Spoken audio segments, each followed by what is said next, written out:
Hi friends, ഞാനിപ്പോൾ രാജസ്ഥാനിലാണുള്ളത്.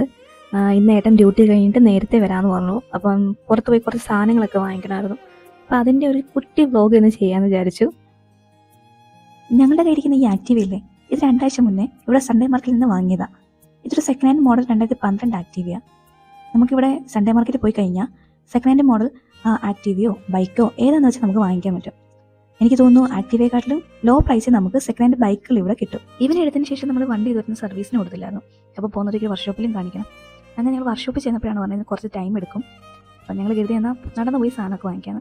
അങ്ങനെ ഞങ്ങൾ കുറച്ച് നടന്നപ്പോൾ അവിടെ ഒരു കോഫി ഷോപ്പ് കണ്ടു. അപ്പം 2 ബട്ടർ സ്കോച്ചൊക്കെ ഓർഡർ ചെയ്തിട്ട് ഞാൻ നിന്നപ്പോഴാണ് അവിടെ തൊപ്പിയും വാളും ഒക്കെ ആയിട്ട് കുറച്ച് പിള്ളേർ ഇങ്ങനെ നിൽക്കുന്നു. കഴുത്ത് ഞാൻ നോക്കിയപ്പം സലാറിലെ പൃഥ്വിരാജിൻ്റെ സ്റ്റൈലിലെ ഒരു വള ടൈപ്പ് മാലയൊക്കെ ഉണ്ട്.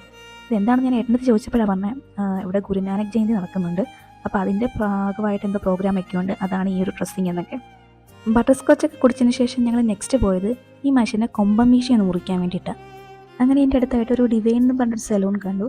അവിടെ കയറി ആകെ ഒന്ന് മെനയാക്കി എടുത്ത് ഈ മനുഷ്യന്. അവസാന ലുക്ക് ഇതാണ്. തിരിച്ച് നമ്മൾ വരുന്ന വഴിക്ക് കുറച്ച് പേരയ്ക്ക് ആപ്പിളൊക്കെ വാങ്ങി കേട്ടോ. ആപ്പിളിനോട് 50 രൂപയും പേരയ്ക്ക് 40 രൂപയുള്ളൂ കേട്ടോ. പിന്നെ വീട്ടിലേക്ക് വേണ്ടുന്ന കുറച്ച് പച്ചക്കറിയൊക്കെ വാങ്ങി പിന്നെ നേരെ ചെന്ന് വണ്ടി എടുത്തു. നമ്മൾ തിരിച്ച് ക്യാമ്പിലോട്ട് പോകുന്ന വഴിക്കാട്ടോ ഗുരുദ്വാര ഈ കാണുന്നതാട്ടോ ഗുരുദ്വാര. നേരത്തെ ഞാൻ കാണിച്ചിരുന്നില്ലേ തൊപ്പും വാളൊക്കെ ആയിട്ട് കുറച്ച് പിള്ളേരവിടെ ഡ്രസ്സൊക്കെ ചെയ്ത് നിൽക്കുന്നത്. അത് ഇവിടെ ഗുരുദ്വാരയിലാണ് ആ പരിപാടി നടക്കുന്നത്.